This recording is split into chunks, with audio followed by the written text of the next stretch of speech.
It was Christmas Eve when my mother's voice sliced through the doorway. "Don't come back here ever again." Her words hit harder than the icy wind behind me. The porch light flickered, casting her shadow across the snow like a warning. My father stood silent, arms crossed, eyes cold. I didn't plead. I didn't cry. The snow soaked through my boots as I stepped off that porch, every flake whispering that something inside me had just frozen for good. That night, I walked away, and 5 years later, they wished they hadn't said it. I grew up in Seattle in a house where appearances mattered more than warmth. My mother, Marlene, believed that reputation was a kind of religion. Every morning, she'd glide through the kitchen in heels, lipstick perfect, reminding me that a Moore woman should always be presentable. My father, Thomas, said little, but followed her rules like scripture. He measured respect in obedience and silence. And then there was Cassandra, my older sister, the kind of daughter they built their world around. Perfect GPA, perfect fiancé, perfect smile. At Sunday brunches, our relatives would gather around the dining table like spectators at a performance.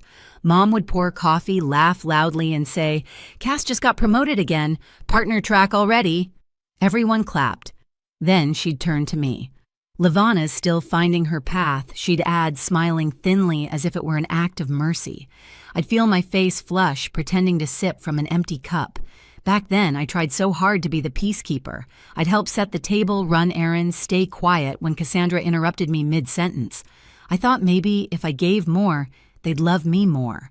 But love in that house had conditions, degrees, titles, and the right kind of company. I was 20 when I met Dylan Reese. It was late spring, the air still cold from Seattle rain. I'd stopped by a corner auto shop because my old Honda refused to start again. Dylan came out wiping his hands on a rag, his hair messy, smile easy. "Battery's dead," he said, tapping the hood, "but I can fix her up." He didn't talk down to me, he didn't judge. When he asked if I wanted coffee afterward, I said yes without thinking. We sat in his pickup truck outside a small diner, steam fogging the windows. He told me about growing up without much but working hard for everything. I told him about my family, how nothing I did ever seemed enough. He just nodded and said, "Maybe they're looking at the wrong things." That night, for the first time in years, I laughed freely. Weeks turned into months. I started visiting the garage after work, bringing sandwiches, learning to change tires just to stay longer. Dylan's world was loud, messy, and real, nothing like the polished quiet of my parents' home. I liked it. I liked him. But I also knew what my parents would think. When I finally told Mom, she stared at me like I'd confessed a crime. "A mechanic, Lavana, really?" Her voice dripped with disbelief. "You went to college. You could be with someone who wears a suit, not grease." Dad didn't say much. He just folded his newspaper tighter. Cassandra tried to smooth it over with her usual calm tone. "They just want what's best for you," she whispered later, but her eyes said she agreed with them. From then on, every dinner became an interrogation. "Does he even have health insurance?" Mom would ask between bites. "What's his plan for the future?" Dad added. I wanted to shout that Dylan was kind, that he worked harder than anyone I knew, but I didn't. I kept eating, kept shrinking. The tension built slowly, like rain filling a gutter until it overflows. I started staying out later, using overtime as an excuse. Mom began calling at night, leaving voicemails laced with guilt. "You're breaking your father's heart." But when I'd finally come home, the house would be silent, lights off, except for the faint glow from their bedroom window. Sometimes I'd stand at the foot of the stairs, listening to them talk about me like I wasn't there. "She's drifting," Mom would sigh. "That boy will ruin her." Dad would grunt, and I'd hear the clink of his glass on the nightstand. I'd go to my room, stare at the ceiling, and wonder if they'd ever see me beyond their disappointment. That winter, Seattle felt colder than usual, and not just because of the weather. I could sense something breaking in our family, the kind of crack that doesn't heal once it's there. I just didn't know the night it would finally shatter was closer than I thought.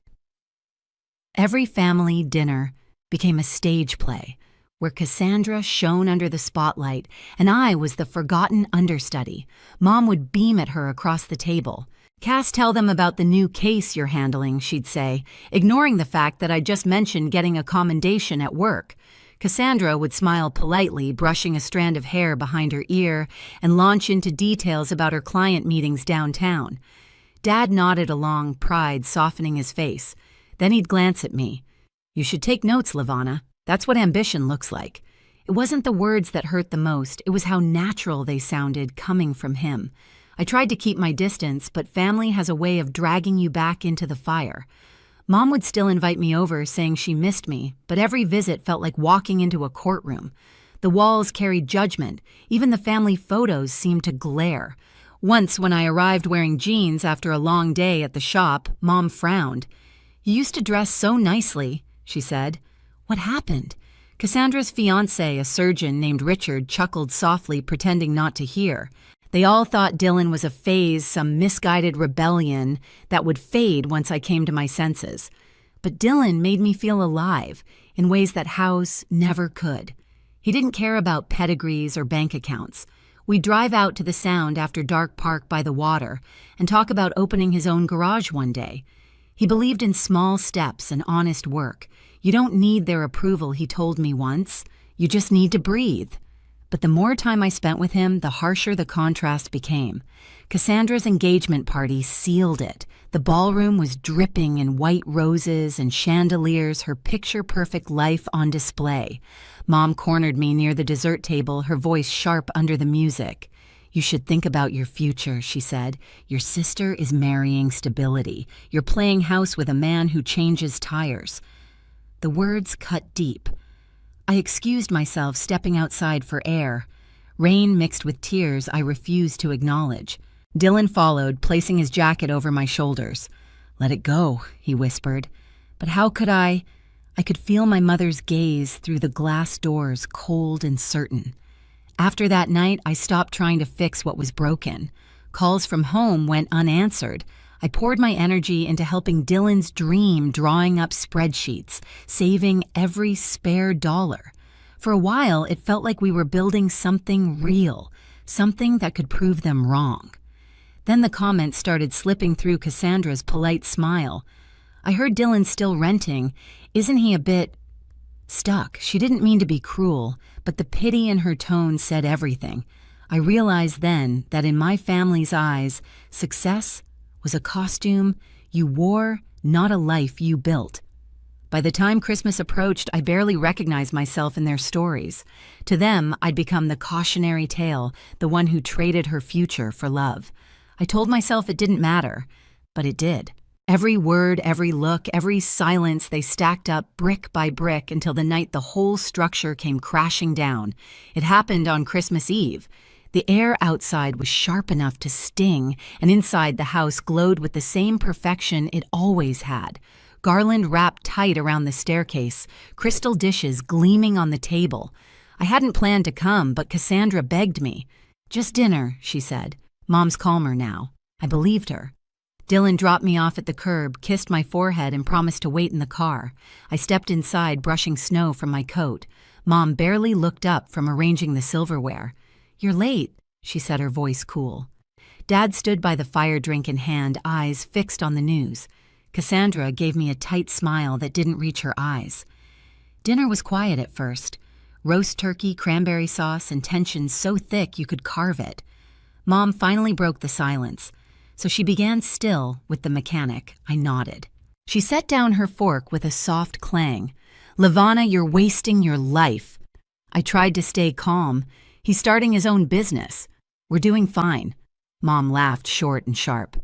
"Fine. Is that what you want for yourself?" Fine, Dad added without looking at me. "You could have been like your sister." I stared at my plate, the mashed potatoes blurring as my throat tightened. Cassandra murmured, "Mom, maybe we should." But Mom cut her off. "No, she needs to hear this. You're embarrassing this family, Lavana, living with that man, letting people talk." Something in me snapped. "At least he's honest," I said quietly. "He never pretends to love me for show." The room froze. Mom's face went pale, then hard. She stood up slowly, her napkin falling to the floor. "If you walk out with him tonight," she said, voice shaking with fury, "don't come back here ever again." The fire crackled behind her, snow drifted past the window. Dad didn't say a word. I felt my pulse pounding in my ears. "You mean that I asked?" She didn't blink. I do. I looked at Cassandra, hoping for something, a word, a hand, anything, but she just lowered her eyes. I grabbed my bag from the hall, my fingers trembling. Then I guess this is goodbye. When I opened the door, the cold hit like a slap. I stood there shivering as the snow fell, each flake melting on my skin and disappearing before it reached the ground. Behind me, the door shut with a click that sounded like a lifetime ending. That night, I walked away. The first few weeks after that night blurred together: gray mornings, cheap motel rooms, the smell of damp carpet, and coffee gone cold. I remember sitting on the bed, clutching my phone, debating whether to call home. I dialed once. My mother answered, her tone clipped distant. "You made your choice," she said, and hung up before I could respond. That was the last time I heard her voice for years. I slept in my car for a while after Dylan's apartment lease ran out. He'd promised we'd find a new place together, but plans changed. One night I caught a woman's laugh coming from his workshop, followed by a door slamming. When I confronted him, he sighed, not even angry, just tired. "Lavana." "I didn't ask you to follow me." It was all I needed to hear. I packed my things into a duffel bag and walked out into the rain. That winter was the coldest I've ever known. Seattle rain never really stops. It just shifts between drizzle and storm. But that month, it felt personal. I wandered the streets until I found a small bus depot still open. A driver named Greg noticed me shaking and asked if I was okay. I wasn't, but I nodded anyway. He drove me to a cheap inn on the edge of town, paid for a night out of his own pocket, and said, "Get some rest. You'll figure it out." I didn't sleep much, but his kindness stayed with me. The next morning, I called Wendy, my best friend from high school. We hadn't talked in months, but she answered on the second ring. "Lavana," she said, her voice warm. I told her everything, how my parents threw me out, how Dylan betrayed me, how I had nothing left. She didn't hesitate. "Come here," she said. "We'll figure it out." Wendy's apartment was small, one bedroom, a couch, and a cat that hissed at me for the first week, but it was safe. She handed me a mug of instant coffee and $200 from her tip jar. "It's not much," she said, "but you're starting over." And I did. I took a job at a convenience store, working double shifts, saving every cent I could. The customers barely looked at me, but I didn't care. I needed structure, something to anchor me. I started walking to work every morning before sunrise, watching the city wake up, the neon signs flickering off the smell of wet asphalt, the sound of the first buses rolling by. Slowly, I began to feel human again. One night, after counting the till, I found a flyer pinned to the bulletin board: evening accounting courses, community college open enrollment. I tore it down and took it home. Numbers had always made sense to me. They didn't lie, didn't twist meanings. They added up or they didn't. I signed up the next day. Balancing classes and work was brutal. I'd leave the store at midnight, catch the last bus, and collapse on Wendy's couch with my textbooks open. But every exam I passed, every small victory, built a new version of me, one who didn't need permission to exist. 2 years later, I finished the program and landed a junior accountant position at a financial firm downtown. The first time I saw my name on the office door, Lavana Moore Accounting Department, I cried quietly in the stairwell so no one would see. That's where I met Raymond Cole. He was a history teacher who came into the office to set up a retirement plan. He had this calm energy, the kind that made the room quieter without trying. He asked if I wanted to grab coffee sometime, and for once I didn't hesitate out of fear. With him, I didn't feel like I had to explain who I used to be. 5 years after walking out into that snow, my life didn't look like redemption. It looked like peace. I had an apartment filled with my own furniture, a job that paid the bills, a circle of people who saw me not the shadow of my family's expectations. I learned that revenge didn't always mean payback. Sometimes it just meant living well enough that the people who doubted you have to face what they lost. When my company got invited to a major charity gala hosted by the Moore family, I said yes without hesitation. My boss, Laura Chen, smiled when she handed me the file. "You'll be our representative," she said. They requested someone from accounting to deliver the donation. I didn't tell her who the hosts were. The gala was held at the downtown Hyatt, one of those places my mother used to describe as respectable. I arrived early, walking beneath chandeliers so bright they made the marble shine like ice. I wore a long black dress, simple but sharp, the kind that said I didn't need to prove anything. Laura Chen waved from across the room, her red lipstick catching the light. "Lavana, this is your moment," she said, handing me the donation folder. "You'll present the check after dinner." I smiled steady, though my pulse thudded beneath my ribs. I'd practiced this calm for 5 years. Outside, rain streaked against the windows, blurring the city lights. Inside, the hum of conversation was almost orchestral, crystal glasses clinking forks against porcelain, polite laughter. Every sound pulled me back to that night, the table, the accusations, the silence before the storm. When I heard the MC's voice announce tonight's event is hosted by the Moore Family Foundation, I froze for half a second. My surname echoed through the hall, heavier than I remembered. And then I saw them. My mother Marlene stood near the stage, draped in navy silk, every hair pinned into perfection. My father lingered beside her, older, slower, but still carrying that same air of restrained pride. Cassandra was there too, now visibly pregnant, her husband guiding her through the crowd. For a moment, none of them noticed me. It was like watching actors in a play I'd already outgrown. I turned to the bar, ordered sparkling water, and waited. It didn't take long. Mom's gaze swept the room and landed on me. Her eyes widened confusion, flickering into recognition. She whispered something to Cassandra, who followed her stare. Dad turned last, his expression unreadable. They didn't approach. Not yet. Dinner began. Waiters moved like clockwork, serving roasted salmon and lemon risotto. I barely touched mine. My name appeared on the printed program beside the line Corporate Donation, presented by Lavana Moore, CPA, Northbridge Financial. I watched my mother's hand tremble slightly as she read it. When the MC called me to the stage, I stood slowly, every step deliberate. My heels clicked against the polished floor, the same rhythm as that night's footsteps on snow. The hall quieted. I took the microphone, smiled at the crowd, then looked directly at my parents. "Good evening." I began, my voice steady, echoing softly through the speakers. "It's an honor to represent Northbridge Financial tonight. We're proud to support the Moore Family Foundation's work with youth housing because no one deserves to be turned away from home." A murmur rippled through the audience. My mother's face froze. I continued, holding the oversized check. "This donation comes from people who believe that everyone deserves a second chance. Sometimes when doors close, life opens another one." I learned that the hard way. I didn't name names. I didn't have to. The silence said everything. For a long beat, no one moved. Then the MC cleared his throat, thanked me, and led the applause. Dozens of strangers clapped, unaware of the history crackling like electricity across the stage. I handed the check to Laura and stepped down. My mother reached me before I reached the exit. "Lavana," she said, her voice low, taut. "You could have warned us." I met her eyes. "You warned me first," I said. "Remember." Her jaw tightened. "That night we were scared. We didn't mean—" "Don't," I interrupted. "You meant it, and maybe you needed to.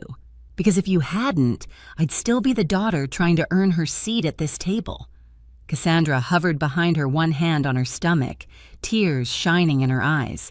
"Lavana," she whispered, "they've changed. Mom, she regrets everything." I nodded once, maybe, but I'm not here for that.